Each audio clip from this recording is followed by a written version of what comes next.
주님께서 여러분과 함께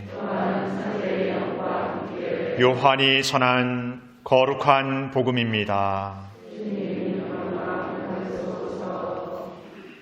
그때 예수님께서는 티베리아스 호숫가에서 다시 제자들에게 당신 자신을 드러내셨는데 이렇게 드러내셨다. 시몬 베드로와 쌍둥이라고 불리는 토마스, 갈릴레아 카나 출신 나타네엘과 제베데오의 아들들, 그리고 그분의 다른 두 제자가 함께 있었다. 시몬 베드로가 그들에게 나는 고기 잡으러 가네 하고 말하자 그들이 우리도 함께 가겠소 하였다. 그들이 밖으로 나가 배를 탔지만 그날 밤에는 아무것도 잡지 못하였다. 어느덧 아침이 될 무렵 예수님께서 물가에 서 계셨다. 그러나 제자들은 그분이 예수님이신 줄을 알지 못하였다. 예수님께서 그들에게 얘들아 무얼 좀 잡았느냐 하시자 그들이 대답하였다. 못 잡았습니다. 예수님께서 그들에게 이르셨다. 그물을 배 오른쪽에 던져라. 그러면 고기가 잡힐 것이다. 그래서 제자들이 그물을 던졌더니 고기가 너무 많이 걸려 그물을 끌어올릴 수가 없었다. 예수님께서 사랑하신 그 제자가 베드로에게 주님이십니다 하고 말하였다.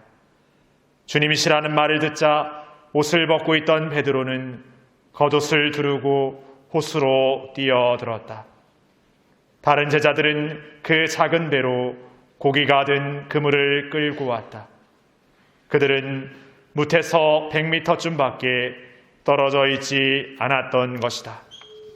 그들이 무태에 내려서 보니 숯불이 있고 그 위에 물고기가 놓여 있고 빵도 있었다. 예수님께서 그들에게 말씀하셨다. 방금 잡은 고기를 몇 마리 가져오너라. 그러자 시몬 베드로가 배에 올라 그물을 무트로 끌어올렸다. 그 안에는 큰 고기가 153마리나 가득 들어 있었다. 고기가 그토록 많은데도 그물이 찢어지지 않았다. 예수님께서 그들에게 와서 아침을 먹어라 하고 말씀하셨다. 제자들 가운데에는 누구십니까 하고 감히 묻는 사람이 없었다. 그분이 주님이시라는 것을 알고 있었기 때문이다. 예수님께서는 다가가셔서 빵을 들어 그들에게 주시고 고기도 그렇게 주셨다. 이렇게 예수님께서는 죽은 이들 가운데에서 되살아나신 뒤에 세 번째로 제자들에게 나타나셨다. 그들이 아침을 먹은 다음에 예수님께서 시몬 베드로에게 물으셨다. 요한의 아들 시몬아, 너는 이들이 나를 사랑하는 것보다 더 나를 사랑하느냐? 베드로가 예 주님, 제가 주님을 사랑하는 줄을 주님께서 아십니다 하고 대답하자 예수님께서 그에게 말씀하셨다. 내 어린 양들을 돌보아라. 예수님께서 다시 두 번째로 베드로에게 물으셨다. 요한의 아들 시몬아, 너는 나를 사랑하느냐? 베드로가 예 주님, 제가 주님을 사랑하는 줄을 주님께서 아십니다 하고 대답하자 예수님께서 그에게 말씀하셨다. 내 양들을 돌보아라. 예수님께서 세 번째로 베드로에게 물으셨다.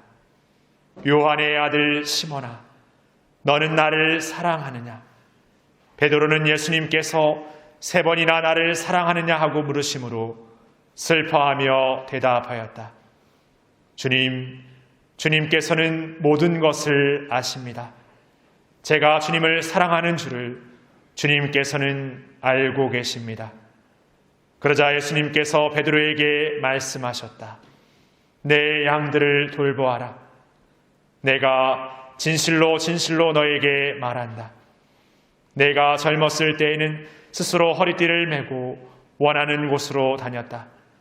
그러나 늙어서는 내가 두 팔을 벌리면 다른 이들이 너에게 허리띠를 메어 주고서 내가 원하지 않는 곳으로 데려갈 것이다. 예수님께서는 이렇게 말씀하시어 베드로가 어떠한 죽음으로 하느님을 영광스럽게 할 것인지 가리키신 것이다.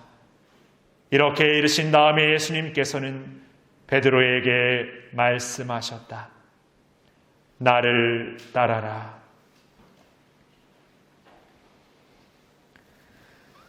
주님의 말씀입니다.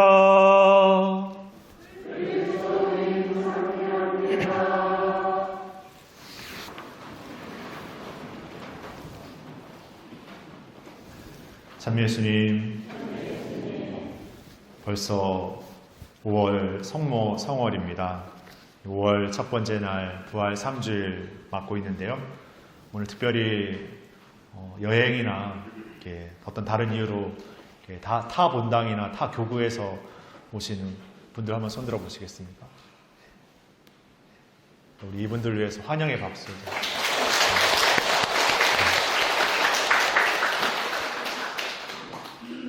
사실 얼마 전 시국에 이런 손 들라고 하면은 혹시 내가 외부에서 왔다는 것을 알려도 될까 말까 이렇게 고민했던 시간이 있었던 것 같습니다. 그래도 이제 코로나도 이제 어느 정도 마무리가 되어가고 있어서 어느 한편 참 다행이다 하는 생각 해보게 됩니다. 또 5월에는 우리가 이렇게 기억하고 또 기다리는 날들이 많지 않습니까? 근데 그런 날들이 지난 2년, 3년 동안 어떻게 보면 많이 제약되고 또 한계지어지다 보니까 여러모로 이렇게 뭔가 이제 기쁨이 없이 그냥 뭔가 이렇게 받아들여야 되고 수긍해야 되는 어떤 그런 시간들도 보냈던 것 같습니다.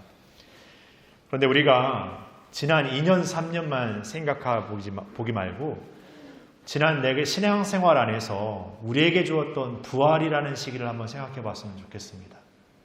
사순이 있었고 부활이 있습니다. 그리고 어떤 연중 시기가 있고 또 우리는 대림의 기다림을 거쳐서 또 성탄의 시기를 맞고 이러한 한 해의 전례력의 어떤 흐름들을 이렇게 거쳐오면서 나에게 부활이라는 시기, 내 신앙생활에서 부활의 여정은 어떠한 삶이었을까 한번 곰곰이 생각해보고 싶습니다. 매년 반복되어지고 매년 전례로서 우리에게 주어지는 부활이 작년과 다르고 내년과 다른 오늘의 부활이 어떤 의미가 있을까 한번 생각해보고 싶습니다. 오늘 복음은 예수님께서 십자가에 돌아가시고 나서 묻히셨으며 그러나 사흘 만에 부활하셔서 무덤에서 사라지시고 나서 사람들은 예수님의 시신이 어디 갔을까? 제자들은 예수님의 시신을 가져간 이가 누굴까? 하고 궁금해했고 이 일이 어떻게 되려나 이렇게 두려워하기도 했습니다. 그러게 십자가 사건 이후 제자들은 다락방 골방에 모여 앉아서 문을 꽁꽁 닫아 걸고 우리는 앞으로 어떻게 될까? 혹시 잡혀가지 않을까? 우리는 어떻게 해야 되나 고심도 했습니다. 그리고 시간이 지나 점차 자신의 고장으로, 자신의 고향으로 돌아가야겠다 하고 생각한 이들도 있었습니다. 그것이 엠마오로 가는 두 제자였고 오늘 티베리아스 호숫가에서 고기를 잡는 제자들의 모습이 아닐까 생각합니다. 그런 제자들에게 예수님께서 나타나십니다. 당신의 부활하심을 제자들에게 분명히 보여주시기 위해서 제자들에게 나타나시는 것이죠. 그러나 제자들은 아직 예수님의 부활 사건을 온전히 믿지 못했습니다. 그러기에 자신의 일상생활 안의 삶으로 돌아가려는 그들입니다. 오늘 베드로가 말하죠. 나는 고기 잡으러 가겠다고. 다른 제자들도 말합니다. 함께 가겠다라. 그들의 생업인 고기잡이의 일로 돌아가려는 제자들의 모습입니다. 예수님을 만나기 이전에 그냥 자신의 일상생활로 돌아가 버리는 제자들입니다. 그들의 이전의 삶, 일상의 삶은 오늘 베드로와 그 일행들이 고기를 잡으면서 겪었던 일처럼 한 마리의 고기도 잡지 못하는 상황에 봉착합니다. 우리의 일상생활 안에서 우리의 생각과 우리의 논리만으로 살아갈 때 우리는 악의 유혹, 죄의 유혹에서 자유롭지 못합니다. 아무것도 기쁘지 못하고 하나도 기쁨이 남아있지 않은 그런 삶에 봉착하게 되는 것이죠. 그런 어둠에 갇혀있는, 다락방에 갇혀있는 그 어둠 속에 예수님이 호련히 나타나십니다. 부활하신 빛으로서 그 어둠을 새로운 밝음으로 비춰내십니다. 얘들아, 무얼 좀 잡았느냐? 한 마리도 못 잡았습니다라는 그들의 대답에 그 그물을 오른편에 내려 고기를 잡으라고 말합니다. 그러면 고기가 잡힐 것이라. 예수님은 그물도 내려보기 전에 고기가 잡힐 것이라는 것을 알고 계셨습니다. 여기에서 안다라는 것은 그분이 직업적으로 어부여서 어떤 그 어업에 뛰어난 능력을 가져서가 아니라 이미 예수님은 우리를 알고 계십니다. 그 안다라는 것은 오늘 복음에서 사랑으로 표현됩니다. 사랑한다라는 것. 그것은 누군가를 온전히 아는 것입니다. 우리가 그 사람을 온전히 사랑하게 될 때 그 사람을 알게 됩니다. 그냥 그 사람에 대한 정보나 지식만 아는 알면 반쪽짜리, 그냥 부분적인 알에 불과합니다. 진정으로 그 사람을 사랑하게 될 때 그 사람을 우리는 알게 됩니다.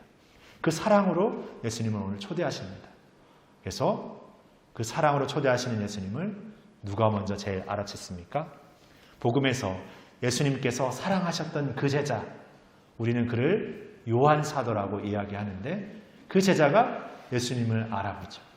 그리고 베드로에게 주님이십니다 라고 말합니다. 베드로는 그 말을 듣고 벗고 있던 겉옷을 들고 허겁지겁 예수님께 달려가 머물죠. 그리고 제자들도 이제 예수님과 머물게 됩니다. 그리고 이제 다 모든 제자들이 예수님께서 부활하셨구나. 이분이 예수님이시구나. 그래서 더 이상 묻지 않습니다. 이제 제자들도 알게 된 것이죠. 예수님의 사랑을 받는, 예수님의 사랑의 초대를 받는 이들은 그 사랑 안에 온전히 머무르고 그 사랑을 만날 때 그 사랑하시는 그분을 알아뵙게 됩니다. 오늘 예수님은 그 사랑의 물음으로 다시금 초대합니다. 예수님 오늘 특별히 베드로에게 3번이나 너 나를 사랑하느냐고 묻죠. 이 물음이 예수님 오늘 베드로의 대답처럼 베드로가 사랑하지 않을까봐 사랑하는지 안 하는지를 묻는 물음은 아닐 것입니다. 아니면 사랑했는데도 불구하고 자신을 배반했던 베드로에게 질책하려는, 당혹스럽게 하려는 그 물음도 절대 아닙니다. 오늘 예수님의 물음은 조금씩 당신에 대한 사랑이 우리를 적시고 우리 안에 온통 그 사랑으로 가득 차지는 그 깊이로 나아가는 물음입니다. 그래서 베드로는 대답하죠. 주님께서 제가 사랑하는 줄을 아신다라고. 베드로의 고백처럼 이미 그분은 우리가 어떠한 상태에 있는지, 어떠한 상황에 머물고 있는지 알고 계신다는 거예요. 그런 우리를 사랑하냐고 묻는 것은 우리 안에 미적거리고 멈춰진 그 사랑의 마음을 활짝 열고 당신의 사랑에 온전히 머물라는 초대입니다. 이제 우리는 예수님의 사랑을 통해서, 예수님의 그 깊이 한없는 사랑을 통해서 더욱 담대해지고 용감해진 예수님의 제자가 될 것입니다. 오늘 제1족서 사도행전은 바로 그 제자들이 세상의 권력과 세상의 힘에 굴하지 않으면서 예수님의 복음을 분명하고 담대하게 선포하는 모습을 그려집니다. 거기에서 그들은 세상으로부터 모욕받을 자격을 얻었다고 기뻐합니다. 세상에서는 고통을 받고 세상에서는 손가락질 받고 세상에서는 위협을 받는 그들이지만 이제는 예수님의 사랑 안에 그 기쁨이 그 모든 것을 넘어서 나아가도록 초대해주고 이끌고 있습니다. 그러한 초대와 그러한 이끌을 받는 이 시간이 바로 우리가 부활 사건을 기념하고 부활을 사는 우리의 신앙의 삶이라고 할 수 있을 것 같습니다. 그러기에 우리에게 수없이 주어진 부활의 삶이 그때와 다를 바 없는, 늘 한결같은 다를 바 없는 그런 부활의 시간이 아니라 오늘 우리에게 주어진 부활 사건은 바로 우리가 이제 진정 그 사랑의 물음에 답하면서 우리의 삶에서 그 사랑을 다시금 새롭게 실현시키고 완수해 나갈 우리의 사명, 그 사랑의 사명이 주어졌음을 새롭게 기억해야 하겠습니다. 오늘 요한묵시록의 표현처럼 그러한 사랑을 주시는 하느님께 찬미와 영예와 영광을 드리면서 우리의 사랑의 사명을 여러분들의 삶의 자리 안에서 더욱 담대하고 용기 있게 실천해 나가는 여러분들이 되었으면 좋겠습니다. 그렇게 부활의 여정은 예수님의 여정이고 우리의 여정이면서 모든 이들을 향한 사랑의 여정이 될 것입니다. 잠시 묵상하시겠습니다.